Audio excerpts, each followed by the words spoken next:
ಮನೆಯಲ್ಲಿಯೇ ಸೂಪರ್ ಆಗಿ restaurant style paneer butter masala ಹೇಗೆ ಮಾಡೋದು ಅಂತ ನಾನು ನಿಮಗೆ ತೋರಿಸ್ತೇನೆ. ಕ್ವಾಂಟಿಟಿ ಸ್ವಲ್ಪ ಜಾಸ್ತಿ ಇರಲಿಂದ ಗ್ರೀನ್ ಪೀಸ್ ಆ್ಯಡ್ ಮಾಡ್ಕೊಂಡಿದ್ದೇನೆ. ನೀವು ಬೇಕಿದ್ರೆ ಇದನ್ನು ಸ್ಕಿಪ್ ಮಾಡಿ ಬರೀ ಪನ್ನೀರಲ್ಲೇ ಮಾಡ್ಕೊಳ್ಬೋದು. ನಾನಿಲ್ಲಿ ನಂದಿನಿ ಅವರ ಪನ್ನೀರ್ ತೊಗೊಂಡಿದ್ದೇನೆ. ನನಗಿದು ತುಂಬ ಇಷ್ಟ ಆಗ್ತದೆ, ಟೇಸ್ಟಿ ಕೂಡ ಅಂತ ಅನಿಸ್ತದೆ.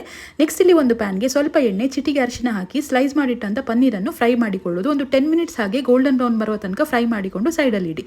ನೆಕ್ಸ್ಟ್ ಇಲ್ಲಿ ಒಂದು ಪ್ಯಾನ್ಗೆ ಸ್ವಲ್ಪ ಎಣ್ಣೆ, ಚಕ್ಕೆ ಲವಂಗ, ಒಂದು 10 ಎಸ್ಲು ಬೆಳ್ಳುಳ್ಳಿ, ಒಂದು 6 ಪೀಸ್ ಶುಂಠಿ, ಒಂದು ಅರ್ಧ ಗೆಡ್ಡೆಷ್ಟು ನೀರುಳ್ಳಿ ಹಾಕಿ ಚಂದ ಫ್ರೈ ಮಾಡಿಕೊಳ್ಳೋದು. ಇದಕ್ಕೆ ಸ್ವಲ್ಪ ಗಸಗಸೆ ಅಂದರೆ 1 ಸ್ಪೂನಷ್ಟು ಗಸಗಸೆ, ಸ್ವಲ್ಪ ಕೊತ್ತಂಬರಿ ಸೊಪ್ಪು, 2 ಗ್ರೀನ್ ಚಿಲ್ಲಿ, ಸ್ವಲ್ಪ ತೆಂಗಿನ ತುರಿ ಇದಿಷ್ಟು ಹಾಕಿ ಚಂದ ಫ್ರೈ ಮಾಡಿಕೊಂಡು ಮಿಕ್ಸಿ ಜಾರಿಗೆ ಹಾಕಿ ಸ್ವಲ್ಪ ನೀರು ಹಾಕಿ ಬ್ಲೆಂಡ್ ಮಾಡ್ಕೊಳ್ಳಿ.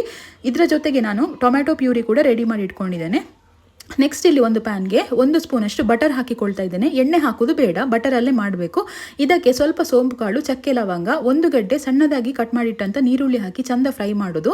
ಇನ್ನಿದಕ್ಕೆ ಟೊಮ್ಯಾಟೊ ಪ್ಯೂರಿ ಹಾಕಿ ಮತ್ತೆ ಚಂದ ಫ್ರೈ ಮಾಡಿಕೊಂಡು ಸ್ವಲ್ಪ ಬೇಯಲಿಕ್ಕಿಡುವ. ಇದಕ್ಕೆ ಇನ್ನು ರುಚಿಗೆ ತಕ್ಕಷ್ಟು ಉಪ್ಪು, 1 ಸ್ಪೂನಷ್ಟು ಮೆಣಸಿನ ಹುಡಿ, ಕೊತ್ತಂಬರಿ ಹುಡಿ ಹಾಕಿ ಚಂದ ಮಿಕ್ಸ್ ಮಾಡಿಕೊಂಡು ಹಸಿ ವಾಸನೆ ಹೋಗೋವರೆಗೆ ಮಿಕ್ಸ್ ಮಾಡಿಕೊಳ್ಳಿ. ನೆಕ್ಸ್ಟ್ ನಾನು ಆಗಲೇ ಪೇಸ್ಟ್ ಮಾಡಿಟ್ಟಂಥ ಈ ಮಸಾಲೆ ಹಾಕಿ ಮತ್ತೆ ಚಂದ ಮಿಕ್ಸ್ ಮಾಡಿಕೊಳ್ತಾ ಇದ್ದೇನೆ. ಸ್ವಲ್ಪ ನೀರು ಹಾಕ್ಕೊಳ್ಬೇಕು, ಯಾಕಂದರೆ ಇದು ಹಸಿ ವಾಸನೆ ಹೋಗುವವರೆಗೆ ಸ್ವಲ್ಪ ಬೇಯಿಸ್ಕೊಳ್ಬೇಕು. ಇದು ಕುದಿ ಬರ್ತಾ ಇರುವಾಗ ಉಂಟಲ್ಲ, ಇದಕ್ಕೆ ನಾನು ಆಗಲೇ ಬೇಯಿಸಿಟ್ಟಂಥ ಗ್ರೀನ್ ಪೀಸ್ ಹಾಕಿಕೊಳ್ತಾ ಇದ್ದೇನೆ. ಇದು ಆಲ್ರೆಡಿ ನಾನು ಬೇಯಿಸಿಟ್ಟುಕೊಂಡಿದ್ದೇನೆ. ನೆಕ್ಸ್ಟ್ ನಾನು ಆಗಲೇ ಫ್ರೈ ಮಾಡಿಟ್ಟಂಥ ಪನ್ನೀರ್ ಇದನ್ನು ಹಾಕಿ ಉಂಟಲ್ಲ ಚಂದ ಮಿಕ್ಸ್ ಮಾಡಿಕೊಂಡು ಸ್ವಲ್ಪ ನೀರು ಹಾಕಿ ಬೇಯಲಿಕ್ಕಿಡುವ. ಇದಿಷ್ಟು ಆದ ಮೇಲೆ ಸ್ವಲ್ಪ ಕಸೂರಿ ಮೇಥಿ ಮತ್ತು ಸ್ವಲ್ಪ ಕೊತ್ತಂಬರಿ ಸೊಪ್ಪು ಹಾಕಿ ಒಂದು 5 ನಿಮಿಷ ಇದನ್ನು ಕುದಿ ಬರಿಸಿ ಕೆಳಗಿಟ್ಟರೆ ಸೂಪರ್ ಆದ ಪನ್ನೀರ್ ಬಟರ್ ಮಸಾಲ ರೆಡಿಯಾಗಿರ್ತದೆ. ಒಂದ್ಸಲ ಮನೇಲಿ ಟ್ರೈ ಮಾಡಿ ಹೇಗಿತ್ತು ಅಂತ ಕಮೆಂಟ್ ಸೆಕ್ಷನಲ್ಲಿ ತಿಳಿಸಿ.